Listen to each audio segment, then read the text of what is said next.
ಹೇಗಿದ್ದೀರಾ? ಎಲ್ಲರೂ ಚೆನ್ನಾಗಿದ್ದೀರಾ ಅಂತ ಅಂದ್ಕೊಂಡಿದ್ದೀನಿ. ನಾನು ಕೂಡ ಚೆನ್ನಾಗಿದ್ದೀನಿ. ಯಾರೆಲ್ಲ ನನ್ನ ವೀಡಿಯೋನ ನೋಡ್ತಾ ಇದ್ದೀರಾ ಅವರೆಲ್ಲ ಲೈಕ್ ಮಾಡಿ, ಸಬ್ಸ್ಕ್ರೈಬ್ ಮಾಡಿ, ಕಮೆಂಟ್ ಮಾಡಿ, ಹಾಗೆ ಸಪೋರ್ಟ್ ಮಾಡ್ತಾ ಇರಿ. ಹೊಸ ಹೊಸ ವೀಡಿಯೋಗಳನ್ನ ಮಾಡೋದಕ್ಕೆ ನಮಗೂ ಕೂಡ ಒಂದು ಉತ್ಸಾಹ ಬರುತ್ತೆ. ಇವತ್ತು ನನ್ನ ವೀಡಿಯೋದಲ್ಲಿ ಏನಿದೆ ಅಂತ ಅಂದರೆ, ನಾನು ಇವಾಗ ಬಂದಿದ್ದೀನಿ, 8 ಗಂಟೆ ಆಗಿದೆ ಆಗಲೇ. ಬ್ಯೂಟಿ ಟಿಪ್ಸ್ ಕೊಡೋಣ ಅಂತ ಬಂದಿದ್ದೀನಿ. ನಾನು ಏನು ಬ್ಯೂಟಿ ಟಿಪ್ಸ್ ಮಾಡ್ಕೊಳ್ತೀನಿ ಅಂತ ಅಂದರೆ, ಪ್ರತಿದಿನ ರಾತ್ರಿ ಹೊತ್ತಲ್ಲಿ ಕೊಬ್ಬರಿ ಎಣ್ಣೆಯನ್ನು ಮುಖಕ್ಕೆ ಹಚ್ಕೊಳ್ಳೋದ್ರಿಂದ ಮುಖ ಚೆನ್ನಾಗಿ ಗ್ಲೋ ಬರುತ್ತೆ. ಇನ್ನೊಂದು ಯಾವುದೇ ರೀತಿಯ ಒಂದು ಕಲೆ ಆಗಲಿ ಯಾವುದು ಏನು ಉಳ್ಕೊಳ್ಳೋದಿಲ್ಲ, ಯಾವುದಕ್ಕೂ ಒಂದು ಪಿಂಪಲ್ಸ್ ಕೂಡ ಬರೋದಿಲ್ಲ. ತುಂಬ ಒಳ್ಳೆಯದು. ಆಯಿಲನ್ನು ಅಪ್ಲೈ ಮಾಡ್ತಾಯಿದ್ರೆ ಫೇಸ್ಗೆ ಅಂತ ನಾನು ನೋಡಿ ಕೊಬ್ಬರಿ ಎಣ್ಣೆನ ಅಪ್ಲೈ ಮಾಡ್ತಾ ಇರ್ತೀನಿ. ನೋಡಿ, ಇದು ಮನೆಯಲ್ಲೇ ಬೀಸಿರೋವಂಥದ್ದು ಗಾಣದ ಎಣ್ಣೆ. ಇದು ಗಟ್ಟಿ ಆಗ್ಬಿಟ್ಟಿದೆ, ತುಂಬ ಕೋಲ್ಡ್ ಇದೆಯಲ್ಲ ಅದರಿಂದ ಗಟ್ಟಿ ಆಗ್ಬಿಟ್ಟಿದೆ ನೋಡಿ.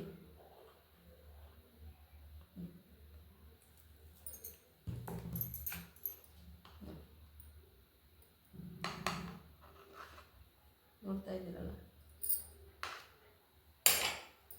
ಇನ್ನೇನು ಮಾಡುವಂಥದ್ದು ಬೇಡ. ಬರೀ ಈ ಕೊಬ್ಬರಿ ಎಣ್ಣೆ ಏನಿದೆ ಇದನ್ನು ಹಿಂಗೆ ಅಂಗೈಗೆ ಹಾಕ್ಕೊಂಡು ಸ್ವಲ್ಪ ಎಲ್ಲ ಅಪ್ಲೈ ಮಾಡ್ತಾ ಬನ್ನಿ. ಅದು ಈಗ ತುಂಬ ಕೋಲ್ಡ್ ಇರೋದ್ರಿಂದ ಇದು ತುಂಬ ಅವಶ್ಯಕತೆ ಇರುತ್ತೆ. ಏಕೆಂದರೆ ಚರ್ಮ ಎಲ್ಲ ಬಿರುಕು ಬಿಡೋದಿಲ್ಲ ಈ ಎಣ್ಣೆಯನ್ನು ಹಚ್ಕೊಳ್ಳೋದ್ರಿಂದ. ಈಗ ಮುಖ ಎಲ್ಲ ಒಡ್ಕೊಳ್ಳೋಂಥ ಕಾಲ ಇದು, ಅದರಿಂದ ಮುಖನ ಒಡೆಯೋಕ್ಕೆ ಬಿಡಬೇಡಿ. ಮುಖ ಒಡ್ಕೊಂಡ್ರೆ ಚೆನ್ನಾಗಿರಲ್ಲ. 1 ಸ್ಪೂನ್ ಎಣ್ಣೆ ತೊಗೊಂಡ್ರೆ ಬೇಕಾದಷ್ಟಾಗುತ್ತೆ. 1 ಸ್ಪೂನ್ ಅಷ್ಟೇ ಸಾಕು.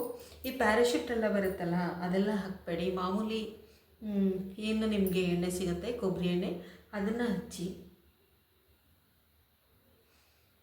ಮುಖಕ್ಕೆ ಹಚ್ಚಬೇಕಾದ್ರೆ ಈ ಉಬ್ಬಿರುತ್ತಲ್ಲ ಇದಕ್ಕೂ ಕೂಡ ಎಣ್ಣೆನ ಹಚ್ಕೊಳ್ಳಿ, ತುಂಬ ಒಳ್ಳೆಯದು. ಹಚ್ಕೊಂಡು ಸ್ವಲ್ಪ ಹೊತ್ತು ಹೀಗೆ ಮಸಾಜನ್ನು ಮಾಡಿ. ಹಿಂಗೆ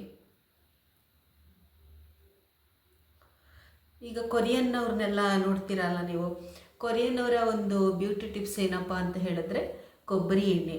ಅವರು ಪ್ರತಿದಿನ ಕೊಬ್ಬರಿ ಎಣ್ಣೆಯನ್ನು ಹಚ್ತಾರೆ. ಮಕ್ಕಳಿಗೂ ಎಲ್ಲ ಹಚ್ಚಕ್ಕೆ ಹೇಳಿ, ತುಂಬ ಪ್ರೆಸ್ ಮಾಡಬೇಡಿ ಅಷ್ಟೇ.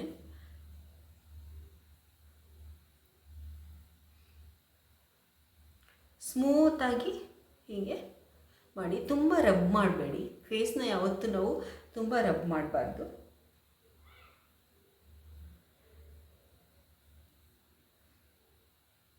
ಇದನ್ನೆಲ್ಲ ಹುಬ್ಬಿಗೆಲ್ಲ ಎಣ್ಣೆನ ಹಾಕ್ಕೊಳ್ಳಿ. ಕಣ್ಣು ಕೆಳಗಡೆ ಕೂಡ ಹಚ್ಚಿ, ಏನೂ ಆಗೋದಿಲ್ಲ. ಮೂಗತ್ರನೂ ಅಷ್ಟೇ, ಇಲ್ಲೆಲ್ಲ ಗಂಟೆಲ್ಲ ಇದ್ದಂಗಿರುತ್ತೆ, ಕೆಲವೊಬ್ರಿಗೆ ಇರುತ್ತೆ ಅದು.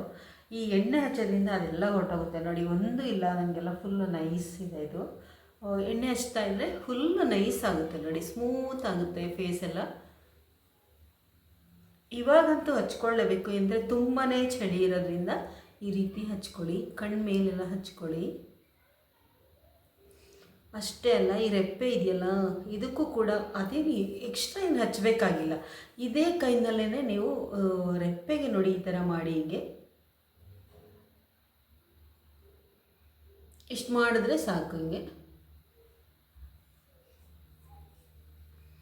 ಯಾವ ಬ್ಯೂಟಿ ಪಾರ್ಲರ್ಗೂ ಹೋಗುವಂಥ ಅವಶ್ಯಕತೆಯೇ ಇಲ್ಲ. ಈ ಥರ ಎಣ್ಣೆನ ಹಚ್ಕೊಂಡು ಬಂದರೆ ನೈಟಲ್ಲಿ ಹಚ್ಚಿ, ಬೆಳಗ್ಗೆಗಿಂತ ನೈಟಲ್ಲಿ ಹಚ್ಚಬೇಕು. ರಾತ್ರಿ ಹೊತ್ತು ಹಚ್ಕೊಂಡ್ರೆ ಇದು ತುಂಬ ಎಫೆಕ್ಟಿವ್ ಆಗಿರುತ್ತೆ. ಬೇಡ ನಿಮಗೆ ಎಣ್ಣೆ ತುಂಬ ಇದೆ ಅಂತ ಅನ್ನಿಸ್ತಾ ಇದೆ ಅಂದರೆ ಒಂದು ಕಾಟನನ್ನು ತೊಗೊಂಡು ನೀಟಾಗಿ ಒರೆಸ್ಕೊಳ್ಳಿ. ಅಂದರೆ ಎಣ್ಣೆ ಇರಲಿ ಫೇಸಲ್ಲಿ, ಹಾಗೆ ಇರಲಿ, ಬೆಳಕರಿಯೋವರೆಗೂ ಇರಲಿ. ನೀವು ಸ್ನಾನಕ್ಕೆ ಹೋದಾಗ ಅದು ಫೇಸ್ ವಾಶ್ ಮಾಡಿದಾಗ ಹೊಟ್ಟೋಗುತ್ತೆ. ಇವಾಗೇನು ಮುಖ ತೊಳೆಯುವಂಥ ಅವಶ್ಯಕತೆ ಇಲ್ಲ.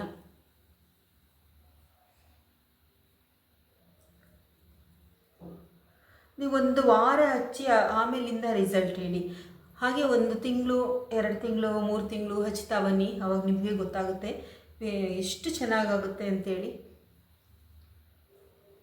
ಆದರೆ ಪ್ರತಿ ಸಲ ನೀವು ನೈಟಲ್ಲಿ ರಾತ್ರಿ ಹೊತ್ತು ಎಣ್ಣೆ ಹಚ್ಕೋಬೇಕಾದ್ರೆ ಉಬ್ಬನ್ನ ಹಚ್ಚೋದಂತ ಮರಿಬೇಡಿ. ಉಬ್ಬು ಮತ್ತು ಇದು ರೆಪ್ಪೆ ಇದೆಯಲ್ಲ, ಈ ರೆಪ್ಪೆಗೂ ಕೂಡ ಹಚ್ಕೊಳ್ಳಿ. ಇದಕ್ಕೆ ನೋಡಿದ್ರಲ್ಲ, ಈ ಥರ ಹಚ್ಕೊಂಡು ಬಂದರೆ ಈ ಎಣ್ಣೆನ ಏನು ಮಾಡ್ತೀರಾ ಅಂದರೆ ಕೈಗೆಲ್ಲ ಹಚ್ಕೊಳ್ಳಿ. ಹೀಗೆ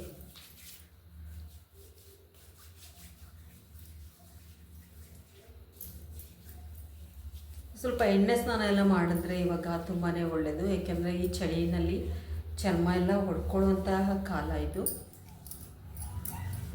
ಏನಿಲ್ಲ, ಸರಳವಾದಂತಹ ಒಂದು ಟಿಪ್ಸ್ ಇದು, ಬ್ಯೂಟಿ ಟಿಪ್ಸ್ ಇದು. ಫೇಸ್ಗೆ ನಾವು ಮುಖವನ್ನು ಚೆನ್ನಾಗಿ ಸ್ಮೂತಾಗಿ ಚೆನ್ನಾಗಿ ಇಟ್ಕೊಳ್ಬೇಕಂತಂದರೆ 1 ಸ್ಪೂನ್ ಕೊಬ್ಬರಿ ಎಣ್ಣೆಯಿಂದ ನಾವು ಎಷ್ಟೆಲ್ಲ ಮುಖವನ್ನು ಚೆನ್ನಾಗಿ ಮಾಡ್ಕೊಳ್ಬೋದು. ಇದನ್ನು ನೀವು ಪ್ರಯೋಗ ಮಾಡಿ. ಇದನ್ನು ನೀವು 1 ತಿಂಗಳು ಪ್ರಯೋಗ ಮಾಡಿ. 1 ದಿನಕ್ಕೆ ಏನೂ ಗೊತ್ತಾಗಲ್ಲ. 1 ತಿಂಗಳು ಪ್ರಯೋಗ ಮಾಡಿ, ಆಮೇಲಿಂದ ಕಮೆಂಟ್ ಮಾಡಿ ಹೇಗಿತ್ತು ಅಂತ ಹೇಳಿ. ಈ ಥರ ನಾನು ಸರಳವಾದಂತಹ ಒಂದು ಬ್ಯೂಟಿ ಟಿಪ್ಸ್ ಏನಿದೆ, ಸೌಂದರ್ಯಕ್ಕೆ ಏನು ಬೇಕು, ನಮ್ಮ ಮುಖಕ್ಕೆ ಏನು ಬೇಕು, ಅದನ್ನು ನಾನು ಒಂದೊಂದೇ ತೋರಿಸ್ತಾ ಹೋಗ್ತೀನಿ. ಫಸ್ಟ್ ನಾನು ಇದನ್ನೇ ತೋರಿಸ್ತಾ, ಇದು ತುಂಬ ಸರಳವಾಗಿದೆ, ಏನೂ ಖರ್ಚು ಮಾಡಬೇಕಾಗಿಲ್ಲ. ನಾವು ಮನೆಯಲ್ಲಿ ಇರೋವಂತಹ ಕೊಬ್ಬರಿ ಎಣ್ಣೆಯಿಂದ ನಾವು ಮುಖವನ್ನು ತುಂಬ ಗ್ಲೋ ಬರೋ ಹಾಗೆ ತುಂಬ ಸ್ಮೂತಾಗಿ ಮಾಡ್ಕೊಳ್ಬೋದು. ನೋಡಿದ್ರಲ್ಲ, ಈ ವಿಡಿಯೋ ನಿಮಗೆ ಇಷ್ಟ ಆಗಿದೆ ಅಂತ ತಿಳ್ಕೊಂಡಿದ್ದೀನಿ. ಶುಭರಾತ್ರಿ. ಎಲ್ಲ ಚೆನ್ನಾಗಿರಿ, ನಗ್ತಾಯಿರಿ, ಆರಾಮಾಗಿರಿ. ಮತ್ತೊಂದು ವಿಡಿಯೋದಲ್ಲಿ ನಾನು ನಿಮ್ಮನ್ನು ಭೇಟಿಯಾಗ್ತೀನಿ.